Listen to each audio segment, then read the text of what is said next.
بسم الله الرحمن الرحیم. او د ټولو ناول خو د پښتونخوا صوبې د ټولو پښتنو د هرې شعبې سره تعلق لرونکو د پښتونخوا د ټولو اوسیدونکو ډېره زیاته شکریه ادا کوو، ډېره زیاته مننه یې کوو چې د سبانۍ جلسې دپاره ماشاءالله د هرې ضلعې نه ډېر په لوی تعداد کې تیارې چې کوم روان دی، خلک ذهني طور په دې جلسه کې شرکت ته چې کوم تیار دی. حقیقت دا دی چې دا ډېره زیاته د خوشحالۍ خبره ده او لږي دا چې ماحول بیخي جوړ دی دا په دې وطن کې چې کومه ناانصافي روانه ده، کم ظلم روان دی، یا په هره توګه چې کومې مسلې دي یا کم مشکلات دي، نو زه به یې شروع د دې نه وکړم چې دا صوبایي حکومت چې په دې جلسه کې رکاوټونه اچوي، ټرانسپورټرانو ته دمکیانې ورکوي چې تاسو ټرانسپورټ مه ورکوئ، دا ایډورټایزنګ کمپنۍ پریشرایز کوي چې د پی ډي ایم د جلسې تاسو ایډورټایزمنټ مه کوئ، یا په مختلفو طریقو باندې چې هغوی د سرکاري او د حکومتي مشینرۍ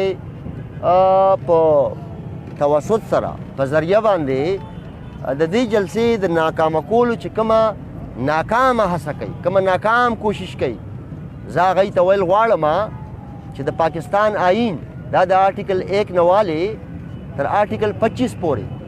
دا بنیادي فنډامنټل رایټس دي، دا زمونږ د ټولو اوسیدونکو د دې ملک دا زمونږ آئینی حق دی. او بیا بیخي آرټیکل 17 چې دی چې دا فریډم آف ایکسپریشن دی، دا خو حکومت په کولاو توګه په بربنده توګه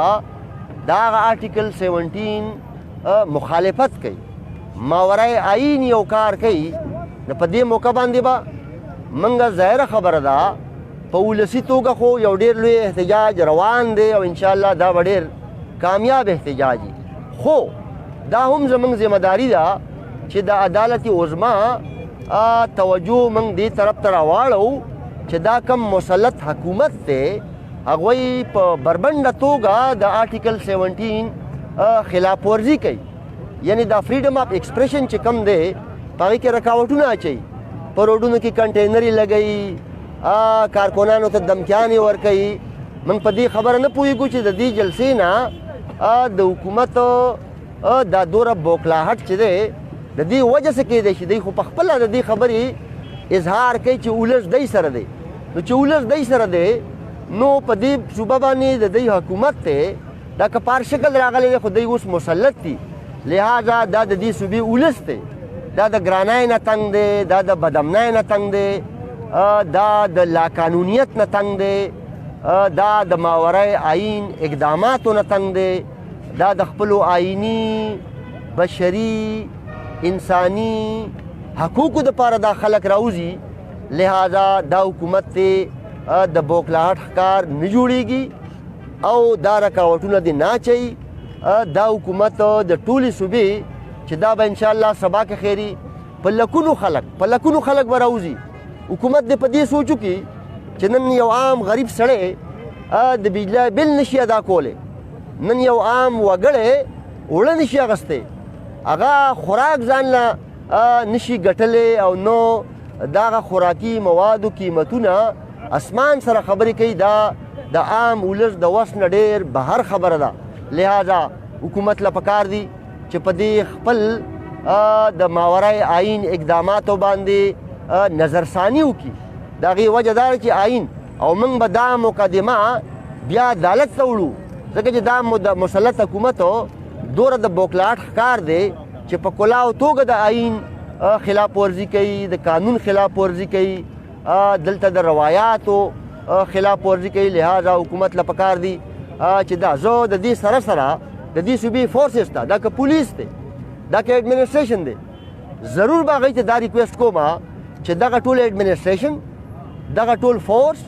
دا د ریاست ملازمان دي، دا زمونږ د دې ټول ولس د ټیکسونو تنخوادار فورس خلق دی، دا ملازمان دي سرکاري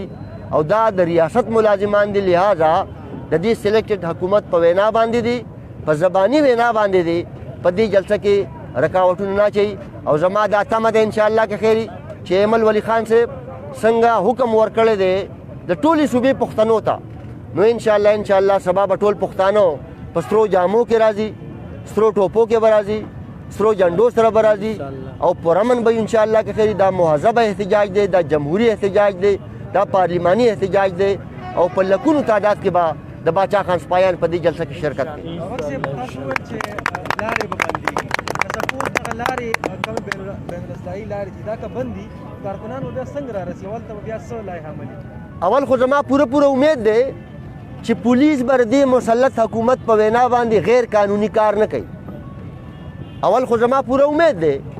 چې د دې صوبې ټول ایډمنسټریشن به د دې مسلط حکومت په غیر قانوني احکاماتو باندې او غیر آئینی احکاماتو باندې عمل درآمد نه کوي. خو بیا هم که د حکومت نه مجبوری او روډونه بندېږي نو زموږ ټولو کارکنانو ته دا خواست دی چې جګړه به نه کوئ، جنګ به نه کوئ، د ټکراو ماحول به نه جوړوئ، هغه لارې به ځان ته په خپله کولاوئ او ځان به جلسهګاه ته رارسوئ.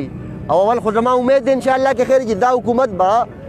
دوره د دوی نه خو سم توقع کیدی شي، خو بیا هم دا بزدلانه اقدام چې دی نه ده پکار چې دا حکومت وکړي. څوک به دلته راځي، خاص کر د عوامي نېشنل پارټۍ چې کوم مشران دي، څوک به دلته تقریرونه کوي او بیا دلته تاسو کومې تیاری کړي دي د شپې دپاره یا د نن ویل کېږي چې یو ریلي هم ده؟ بالکل اوس خو زما خیال دا دی چې د ټول پېښور خلک راوتې په سرو جنډو کې او په سرو ټوپو کې او د ریلي تیاری هغه یې کړی دی، هغه ریلي یې موتې ده. او زما خیال دا دی چې نن خو د عوامي نېشنل پارټۍ باتورانو کارکنانو په هره ضلع کې د سباني جلسیان د کامیابولو لپاره په خپله ضلع کې ریلي زمو باسلو خپل تیاری هم برابر کو. مشران به انشاءالله زمونږ مرکزي سینئر نائب صدر امیر حیدر خان ہوتی سے برازی، مرکزی جنرل سیکرٹری میاں افتخار حسین سے بمرازی، زمنگا د صوبے صدر محترم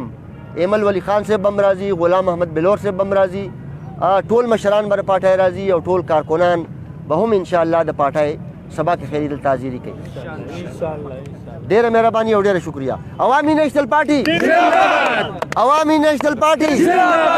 فخر افغان باچا خان زندہ باد، فخر افغان باچا خان زندہ باد، رہبر تحریک خان عبدالولی خان زندہ باد، رہبر تحریک خان عبدالولی خان زندہ باد، د پښتنو قائد اسپندیار ولی خان زندہ باد، د پښتنو قائد اسپندیار ولی خان زندہ باد، د پښتنو ځوانانو سرلښکر ایمل ولی خان زندہ باد، د پښتنو ځوانانو سرلښکر ایمل ولی خان زندہ باد. ازم ازم نیشنلزم، ازم ازم نیشنلزم، ازم ازم نیشنلزم، ازم ازم نیشنلزم، ازم ازم نیشنلزم. ټول پښتانه زندہ باد، ټول پښتانه زندہ باد، ټول پښتانه زندہ باد. مهرباني. سرخه سرخه ایشیا سرخه سرخه سرخه ایشیا سرخه بابا کے افکار سے ایشیا سرخه ولی خان کے کردار سے ایشیا سرخه سرخه سرخه ایشیا سرخه